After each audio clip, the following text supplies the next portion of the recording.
Welcome to Arjan art and craft. இன்னைக்கு நம்ம சேனலுக்கு ப்ரௌனி ஆர்டர்ஸ் என்ன வந்திருக்குன்னு பார்த்துடலாம். 2 பீசஸ் வந்து ப்ரௌனி வச்சுட்டு மேலே வந்து கனாஜ் ஆட் பண்ணாமல் மில்க் மைட் போட்டு மேலே டாப்பிங்ஸ் போட்டு கொடுங்க 5 பாக்ஸ் அப்படின்னு கேட்டிருந்தாங்க. அவங்களுக்காக இந்த பாக்ஸஸ் ரெடி பண்ணியிருக்கோம்.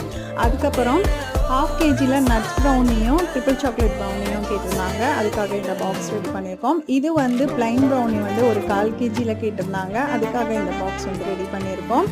அதுக்கப்புறமேட்டு இந்த கார்ட்போர்ட் பாக்ஸில் இருக்கிறது வந்து 1/2 kg brownie nuts and triple chocolate போட்டு காம்போவில் கேட்டிருந்தாங்க. அவங்களுக்காக இந்த 1/2 kg ரெடி பண்ணியிருக்கோம். இது வந்து பக்கத்தில் போகிறதுனால இந்த மாதிரி கார்ட்போர்ட் பாக்ஸில் போட்டுருக்கேன். இதெல்லாம் வந்து ஊருக்கு வந்து நம்ம டெலிவரி பண்ண போகிறோம். அதுக்காக இந்த மாதிரி ரெடி பண்ணியிருக்கோம். இதுவுமே வந்து நான் பக்கத்தில் தான் கொடுக்க போகிறேன். மில்க் மைட் போட்டிருக்கிறதுனால பிளாஸ்டிக் பாக்ஸில் போட்டு கொடுக்குறேன். இந்த மாதிரி தான் உங்களுக்கு பேக்கிங்கில் உங்களுக்கு கொரியரில் சென்ட் பண்ணுவோம். யாருக்காவது ப்ரௌனி தேவைன்னா ஸ்க்ரீனில் தெரியுற நம்பரை கான்டாக்ட் பண்ணுங்கள். தேங்க்யூ.